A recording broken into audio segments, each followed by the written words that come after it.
Happy June 8th, aka my birthday! I am all dressed and ready for church, but I figured we should get started on... I have decided to pick up The Night and the Moth by Rachel Gillig. I think the original cover of this book is flippin' phenomenal, but like this one really is just it for me. This whole book is like obsessed. I think this is now my new favorite book that I own just because it's pretty. I don't know how good it is, but it's pretty. I also got myself this bookmark that says Willy Wonka and the Chocolate Factory. Okay. A golden ticket. How exciting is that? What is this book about, you may be asking yourself? Well, I don't know, so let's find out. Alexa, what's a heretic?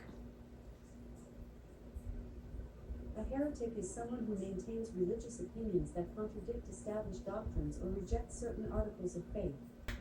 Okay, so basically, I did know what this book was about, okay? Kind of. This girl named Sybil, she and a bunch of other, they call them foundlings. I think it's their way of saying like an orphan. But they are able to live in the Aisling Cathedral for a service time of about 10 years. And during that time, they are able to go into these dreams and divine like the omens of these gods and just tell people's like good or bad fortune based on like what they dreamed. So they call these people the diviners, and Sybil is one of the diviners. However, they get a visit from this knight who's like totally rude. He doesn't believe in the divine. He doesn't believe in the established beliefs of this cathedral and such. However, it seems that he's the only one that will be able to help Sybil when all of her other fellow diviners start disappearing one by one.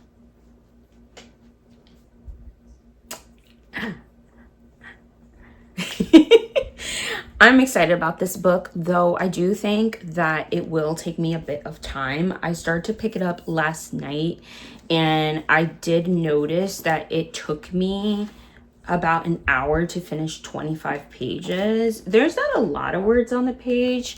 It's just kind of like dense reading. I don't know how else to explain that, but I'm hoping that this will, you know, maybe I just need to get used to the writing style or something, because it's just taking me a bit of time to read the book, but it's actually very interesting thus far. We're really just getting some world building. It does seem like this is going to be one of a duology. Well, I don't know how many. It says book 1, so that definitely gives me the hint that there's going to be more than one book in this series. But I think I saw somewhere that it was going to be a duology. Don't quote me on that. Fun and exciting things ahead. I'm going to load this bad boy up on my Kindle so that I can read on the go without being worried about ruining my beautiful edition. And I don't know how much reading I'll get done today because it is, like I said, my birthday. But we'll see what happens. I have time on the way to church, etc., etc.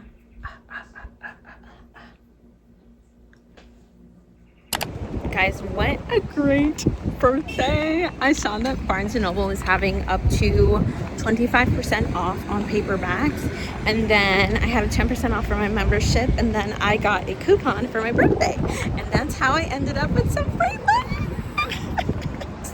Well, the free part was because I had some accrued credits that I was able to use on top of the discounts. Anyways, the point is that birthday books, what a time. Free books and ice cream, what a great time. Dinner isn't done. It doesn't look as good, but I promise you it tastes good. The presentation just didn't hit because it stuck to the pan. That's all right, y'all. We are at like very, very close to the 50% mark of The Night and the Moth, and I have to say that I'm obsessed with this book. It's making me want to read One Dark Window again physically, because I feel like I probably missed so many like details that would have really endeared me to the story by listening to it on audio. Not that reading on audio is bad, but I just feel like I was kind of tuned out when I was reading the book, you know? In this one, I just love how like quirky, weird, and different the characters are without it being too much. Like, it doesn't feel forced, except maybe the gargoyle. So the main character, she has this like bat-shaped gargoyle.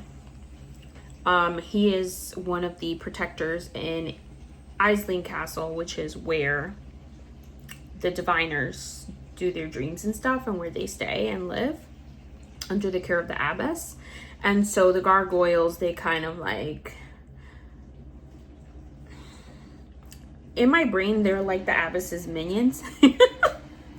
Also, sorry if you hear the dishwasher, but the point is that the gargoyle is, I think, maybe a little bit out there. He's just constantly, he calls everyone Bartholomew, and he's constantly saying like idioms, similes, sayings incorrectly, like just close to the right one, but not quite there.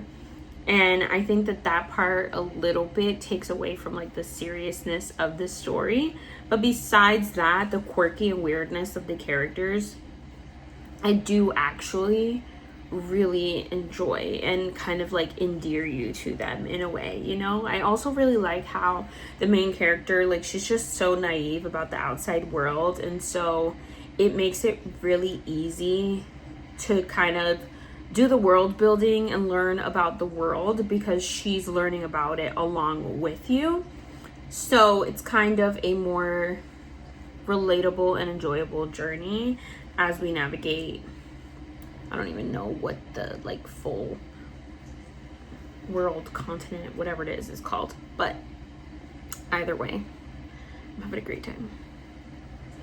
And I think that as a diviner, I think that the main character felt like she had a lot more of an understanding of the magic system than she actually does.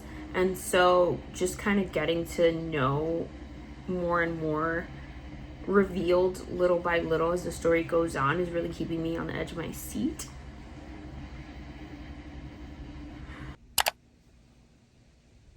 Good morning. I fell asleep last night at about 11 p.m. Right now it's like 5:30 in the morning. So we got a good night's sleep because, you know, your girl, we're too old to be staying up. I am about like 40% into Atmosphere and 169 pages, which was, I thought I was about halfway, but it's not quite halfway through The Night and the Moth. I'm still like half asleep though, so I think I'm gonna put my audio on and lay here for a bit, hopefully not fall back asleep.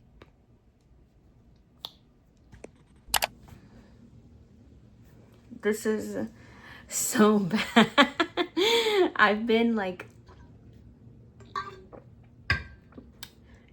basically in and out of sleep all day long.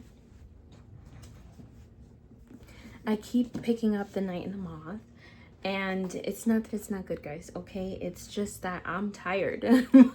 No, I kept falling asleep every time I opened up the book, but it's fine, okay? It's 1 o'clock in the afternoon, and I'm finally like awake, okay?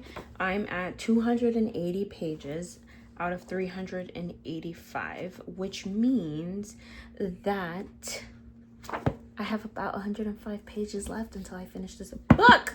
I feel like the last 100 pages always goes so much faster than the rest of it, so I'm feeling highly encouraged. I can do it, I'll get through it, 'cause I'm only human. All right, enough of that. I'm going to get to the 100 page mark exactly, and then I'm gonna shower and like refresh myself and get down to business to defeat the Huns. I can do it. All right, I also have to just like get out of bed. That would definitely help. Is it weird that every time someone has texted me today, it has like annoyed me to my core? It doesn't matter if they're saying something nice or like not. I'm just like, leave me alone. I'm not in a bad mood per se, but like I just want to read and be with my books and now with people. So like, don't bother me. That's so rude. I know. I'm sorry. Anyways, I got ready, got dressed, zhuzhed myself up a little bit because I was feeling a bit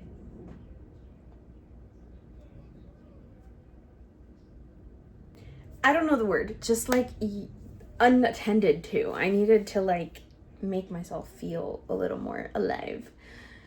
While I did that, I did listen to Atmosphere just to like not break the vibe of reading all day. And I feel like this vlog is gonna be chaos because I'm just going back and forth between the books. But I literally shed like 3 tears. The book is just so sad. I'm really liking it. I just love Taylor Jenkins Reid's writing. In this one specifically, I just feel like she does such a good job with the characters, especially the main character. Like she's just so versatile and like multi-dimensional. She's like an astronaut and she's loved space and stars her whole life, but that's like literally not her only like life. You know, we get a glimpse of her relationship with her family, with her sister, how she is essentially raising her niece, and it's not this like sad sob story, but it's just like the reality of life. And she shows both how like that can be a burden, but also she really loves her, and it's just so good. And then on top of that, like I was saying, like it's not just like, oh, she just like stars in space and that's it. Like she has other hobbies and things like that. It's just such a multifaceted character and she does such a good job. And I think we finally got to the point. I was complaining before about the fact that we just kind of got into the horrible events of the story right at the get, and we didn't really have a like connection with the characters to feel it. But now we're starting to get that, and like Vanessa's character and Joan's character, they start to talk about things that they want to have in their life that they never will because of people in society. And it's just like, honestly, when you think about it in that perspective, just so sad and heartbreaking to think about the fact that certain people will just never be able to do certain things that should be simple pleasures enjoyed by every human being. You know what I mean? Wow, I'm like tearing up just talking about it. Whoa. Anyways, The Night and the Moth. I have about 50 pages left in this book, so I think in an hour or a little bit more than an hour I can do it. This book is also taking me for a ride, y'all. Like, I really love the way that Rachel Gillig did the romance in this book. I'm definitely an enemies to lovers girly, and I'm also a slow burn girly, so this is like 2 tropes that are really coming for your girl's heart. But on top of that, I just think that it's just such a good seamless transition between them being enemies and them being lovers.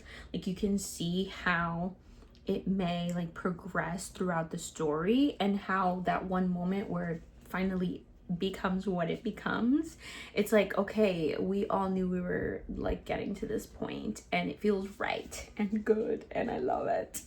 That being said, I think my only like qualm is that throughout this book they're going through this quest per se, and they're trying to accomplish something and acquire something. And in the moments between each of the like major points of this quest, or like checkpoints, I'm trying to say this without like ruining the book, but like between each of these like checkpoints, it gets a little bit dull for me. And I don't know if it's because I'm just like anticipating getting to the next one so much that I'm just like, all right, I don't want to hear this. I don't want to hear any of this. Let's go fight the bad guys. Yeah, that being said, I'm really hyped about this book. I'm so sad and annoyed that this just came out and there's gonna be another one in this series. I don't know how many. I'm thinking it'll be a duology, but I don't know where I got that idea from. I may or may not have made that up. Maybe because the Shepherd King series is 2 books, I'm just assuming that this one's also going to be 2 books. I should look up when that one's coming out. Okay, it literally says The Night and the Moth is the first book in the Stonewater Kingdom duology. So it's definitely gonna be 2 books. It's a gothic high fantasy romance that had me enthralled from the start. Okay, wait, what? So I'm on Rachel Gillig's website. Oh, false alarm. Because she said, I'm thrilled to announce that I'm writing not 1, not 2, but 3 more books. But she's not talking about in one series. She's talking about the second book of The Night and the Moth, and then another romantasy. Oh, apparently this is a fantasy rom called As Bad Luck Would Have It. And then I guess the second book in the Stonebridge series. Okay. Now that we've gone down that rabbit hole, let's stop wasting time and let's get into this bad boy.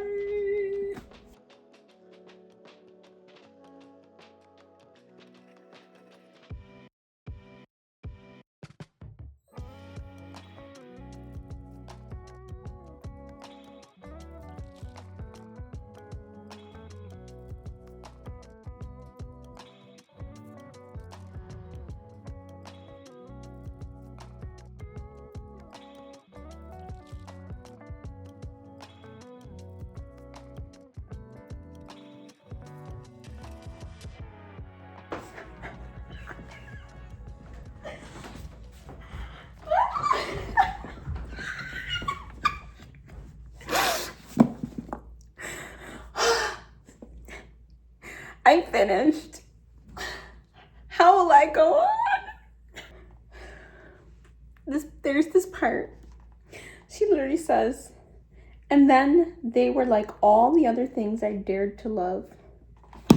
Gone. Should I cry, scream, throw up maybe? When's the next one?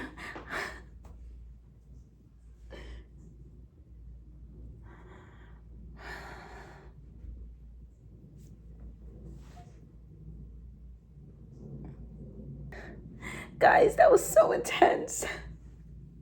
What will I do with myself now? It was beautiful on the inside and the outside. Honestly, I was thinking about like 4.5 stars, but that ending just like, boom, baby. 5 stars. I wish I could talk about it, you know, without like spoiling it. But if you have read The Night and the Moth, please find my Instagram and send me a message. I just need to talk about this. This is insane. My world is rocked. This is bananas. I need the next book like yesterday.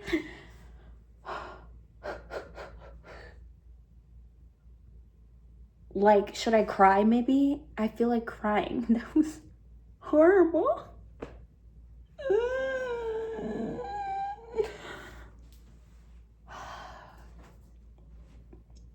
All right, well, is there much else I should say about this book? It was amazing. I feel like I love how everything came together from like all the realms of this place. I forget what they call them now. So there's like Aisling Castle, Castle Lurich, Colson Fair, the Siege, the Fervent Peaks, Petula Hall, and the Cliffs of Belladine. And just like the way I have never actually, this is the first time I ever went back and like referenced a map in a book, but it's just like, you could definitely read it without looking at the map, but just the way that all of the different realms come together, matter as part of the book, as part of the magic system and the lore, the background, and just, oh my gosh, everything came together so well. That was amazing writing. It was also beautiful. Like, you're gonna tell me, would I ever write, like, when I woke, the moon was still a visitor in my window? No, sis. I'm gonna say I woke up and it was still nighttime. Like, what? This is poetry. It was poetry. It was beautiful. It was amazing and fantastic. Wow, I'm like riled up. I need to turn the AC on. Okay, I'm gonna take a break. I don't even know how much time I have left, but I also need to eat. I feel like even after I ate, I've been starving all day, but I was too engrossed in finishing this bad boy. So I need a break. I need to turn the AC on and like take a breath. And then while I cook dinner, I will listen to the rest of Atmosphere. Sounds like a plan. Woo! I didn't. I made some black bean tostadas and they were so freaking good. And as I did them, I don't know if you can tell by my makeup coming off, but I cried reading the end of Atmosphere by Jenkins Reid. It was a well-spent day, y'all. Did I read a lot of books? Yes, actually. 2 books in one day is a lot of books, I would say. Okay? And they're both good books, too. And they both made me cry. Tears, like real tears. If y'all know me, y'all know I'm the Ice Queen, and I don't usually cry in books. But this is now the 3rd book this year that has made me cry. And that is because, you know how I was complaining that I needed to get to know the characters and love them before we did things to them? Well, I got what I asked for, okay? Fell in love with the characters, fell in love with their story, fell in love with their love story. I literally wish I could relate a lot less to the story between the aunt and her niece in this, which is like a sub plot slash a second main plot, to be honest. Wow, what an emotional roller coaster. And honestly, I thought the relationship was really, really beautifully done. More the familial ones than the romantic one. Like, the romantic one got good at the end, but just like the familial relationships and just how like the idea that you can just be, I don't want to say stuck, but like you can't pick your family and they just are who they are and you have to accept them for who they are and do what is good for your own peace. I'm getting like very sentimental about this, but I think that's one of the things I really love about Taylor Jenkins Reid's books is that they are love stories and not romances. So this says Atmosphere, a love story, and we do get a lot of different types of love We get like the found family vibes between all the friends in this like group. We get the like familial love and how Joan, she loves her family, but she doesn't quite fit in there. And then she kind of is able to find a different type of family. Even like the character Lydia, oh, that touched my heart. Like, Lydia's like the unlikable character, but she's still part of the family. It's just, oh, everything about this book was just so beautifully and well written and satisfying. I'm gonna order a copy from Blackwell's because I like the UK cover better than the US cover, and I must have a trophy for these shelves, okay? I think I'm gonna end up giving it probably like 4.25 stars. 4.5. Yeah, 4.5. This was just like a really good and wholesome read. So even though we didn't get a lot of books in this little challenge, we got some really high quality books, and I think that's what counts. So if you made it this far, leave me a rocket ship emoji. If you enjoyed this video, hit that like button. If you want to join the family, hit that subscribe button. I will see you all when I see you next. Bye.